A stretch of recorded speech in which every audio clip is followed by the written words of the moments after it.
สวัสดีครับพบกับผมสองสิงห์โมดิฟายนะครับวันนี้ผมก็มางานขาวดำนะครับก็เป็นบ้านของญาตินะครับผมมางานขาวดำก็วันนี้ก็เลยติดเอาเครื่องมือมาด้วยนะครับก็มีลูกค้าที่มีปัญหาเรื่องอุปกรณ์ไฟฟ้านะครับแจ้งมานะครับให้มาดูซ่อมนะครับก็วันนี้ก็เป็นเครื่องซักผ้านะครับเป็นเครื่องกึ่งอัตโนมัตินะครับเนี่ยแบบ2ถังนะครับผมก็มันจะเป็นปัญหาเรื่องสวิตช์นะครับ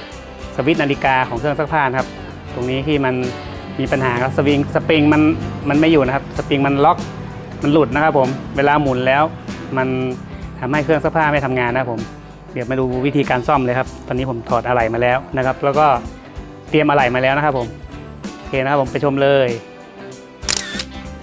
นี่นะครับก็เป็นอะไหล่นะครับสวิตช์นาฬิกาที่ผมถอดมานะครับผมนี่ครับเวลาหมุนนะครับเห็นไหมนี่ครับสปริงมันไม่อยู่นะครับผมเห็นไหมครับลักษณะนี้คือเสียแน่นอนนะครับนี่ต้องเปลี่ยนเลยนะเพราะว่าตัวลานล็อกข้างในนะครับสวิตช์พวกกลไกข้างในมันเสียนะครับเนี่ยปกติมันก็จะอยู่นะครับลานมันก็จะทำงานของมันเองนะครับผมก็นี่ครับอะไหล่ที่เตรียมมานะครับก็เป็นตัวนี้นะครับเนี่ยก็จะได้ยินเสียงนาฬิกานะครับมันทำงานชุดเฟืองนะครับเป็นสวิตช์ตัดต่อการทำงานนะครับผมวันนี้ก็เป็นการซ่อมแบบว่าฉุกเฉินหน่อยนะครับผม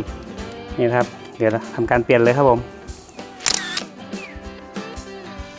นี่เลยครับก็ถอดเลยเดี๋ยวนะเอาฝาตรงนี้ออกก่อน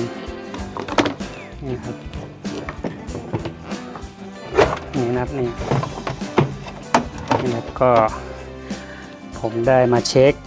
เมื่อวันก่อนแล้วครับดูเบื้องต้นครับทีนี้วันนี้ก็ได้มีโอกาสได้มาเพราะว่าบ้านที่ลูกค้าแจ้งซ่อมนะครับก็จะอยู่ไกลหลายกิโลนะครับเป็น10กิโลนะครับผมที่จากร้านที่ผมอยู่10กิโลเลยนะครับก็ถอดอะไหล่ไว้นะครับแล้วก็หาเวลามาเปลี่ยนนะครับถ้าเราได้ผ่านมาทางนี้ก็จะมาเปลี่ยนให้นะครับผมนี่ตัวนี้ครับที่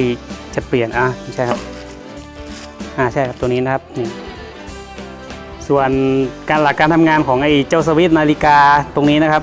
ผมได้ทำคลิปนะครับอธิบายการทำงานไว้แล้วนะครับผมลองไปดูได้นะครับวันนี้นะครับผมก็จะมาเปลี่ยนเลยนะครับผมนี่นะครับก็ตรงนี้ก็ใส่ไปเลยนะครับ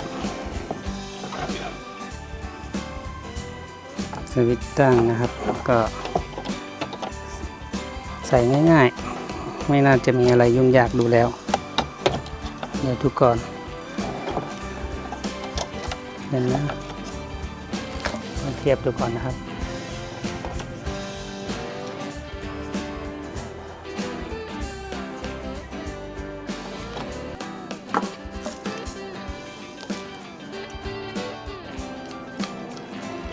ฝั่งนี้จะเป็นนาฬิกาซักนะครับส่วนฝั่งนี้จะเป็นตัวเลือกฟังก์ชันมันนะครับผมตรงนี้เป็นนาฬิกาซักก็คือตัวนี้จะอยู่ด้านซ้ายนะครับตัวนี้จะอยู่ด้านซ้ายครับก็ใส่เข้าไปเลยครับผมนี่จะเป็นเขี้ยวล็อกมันอยู่ดูกันนะ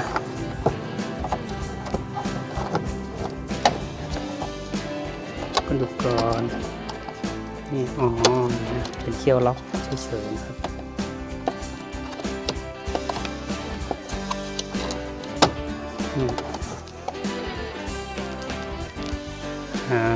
ตรงนี้มันจะเป็นเขี้ยวล็อกครับไม่ต้องใช้น็อตเพราะตรงนี้จะเป็นเนี่ยล็อกอัตโนมัตินะครับดันเข้าไปเลยง้างใช้มือดันหน่อยนึงนี่ครับตรงนี้ก็ได้ละส่วนตรงนี้จะเป็นที่ล็อกฐานมันผมน็อตมานั่นหนูเย้ก็นั่นตีฝากไว้เนี่ย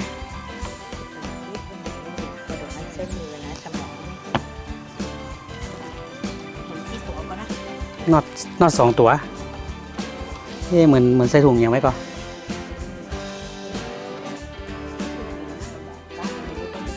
เดี๋ยวน้องต่อสายไว้ก่อนก็ได้ลองดูเดี๋ยวงั้นนี่ครับเดี๋ยวหาน็อตก่อนนะเดี๋ยวผมจะต่อสายไว้รอก่อนนะครับเดี๋ยวเข้ามาดูขันน็อตเลยขันน็อตเฉยๆครับก็ไม่ได้มีอะไรมากตรงนี้จะเป็นรุ่น3เส้นนะครับปลอกสายเลย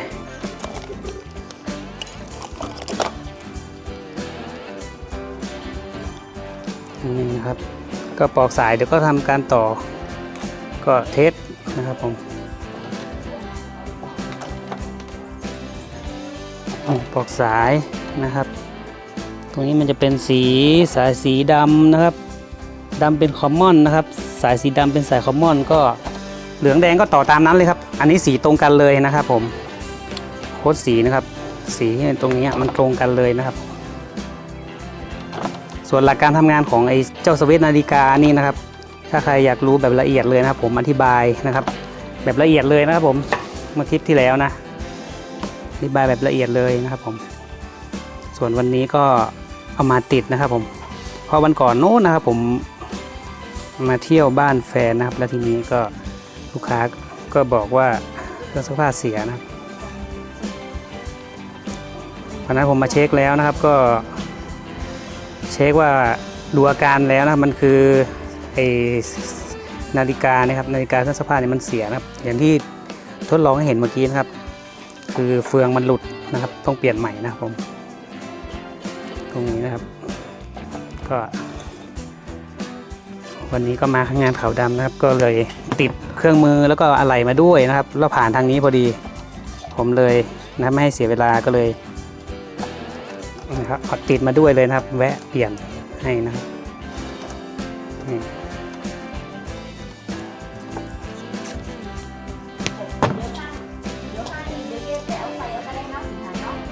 เดี๋ยวต้องย้ำในถุงเครื่องมือผมกำก็ได้เยอาจจะมีตัวอื่นมันแทนได้คือ นี่ครับคือวันก่อนผมถอดไว้แล้วทีนี้ผมฝากน็อตไว้ในเครื่องตรงนี้นะครับแต่นี้ลูกค้าก็ลืมแต่ก็ไม่เป็นไรครับเดี๋ยวน่าจะมีอยู่นะในกระเป๋าเครื่องมืออาจจะมีอยู่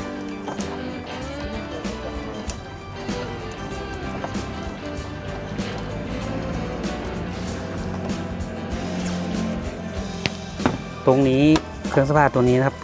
ถือว่าใช้งานคุ้มมากเลยครับผมเพราะใช้มานานมากแล้วลูกค้าบอกว่า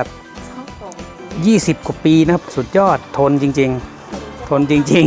ๆเพิ่งจะมาฟังครับผมสภาพยังถือว่าใช้ได้ดีมากนะครับดูแล้วแสดงว่าดูแลรักษานะครับการใช้งานดีนะครับ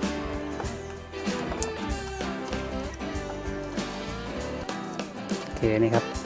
พันเทปเรียบร้อยนะครับผมพันเทปเรียบร้อยเดี๋ยวผมค้นหาน็อตนะครับกระเป๋าเครื่องมือเนี่ยของผมดูดินี่กระเป๋าเครื่องมือ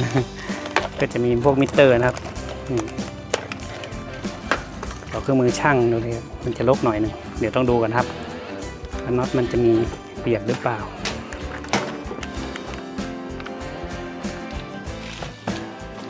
เครื่องมือก่อน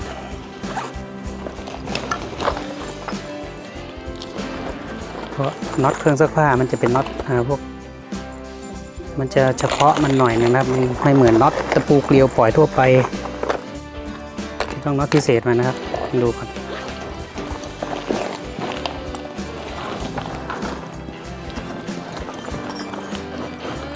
หาก่อนนะครับ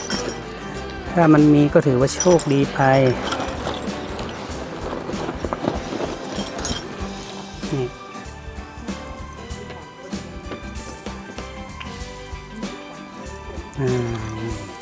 ตัวนี้นะครับนี่อาจจะได้นะครับเดี๋ยวต้องลองขันดูอย่างนี้เลยตัวนี้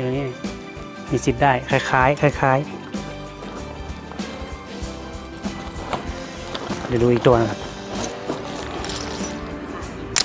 ผมก็ทำการเปลี่ยนนะครับสวิตช์นาฬิกาเรียบร้อยแล้วนะครับตรงนี้นะครับนี่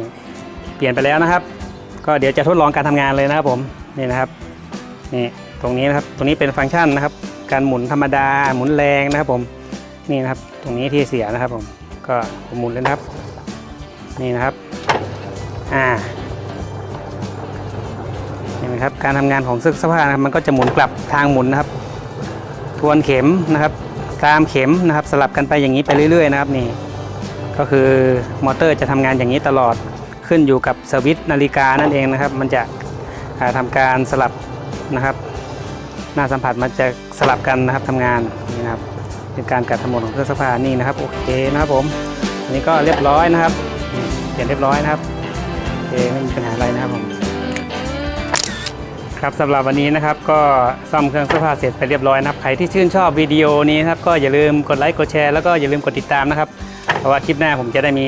สาระดีๆมีประโยชน์นำคลิปดีๆมาให้ท่านผู้ชมได้ชมกันอีกนะครับผมสำหรับวันนี้นะครับขอบคุณสำหรับการรับชม นะครับ สวัสดีครับครับเดี๋ยวมีต่อนะครับ เดี๋ยวจะไปบ้านลูกค้าอีกหลังนะครับเขาติดต่อมาโทรมาเมื่อกี้นะครับให้ไปดูนะครับว่าเขาทำบ้านใหม่สร้างบ้านใหม่เกือบเสร็จแล้วนะครับ ก็จะให้ทำไฟนะครับเดินสายไฟนั่นเองนะครับผมเดี๋ยวไปดูคลิปหน้าเลยครับผมสวัสดีครับ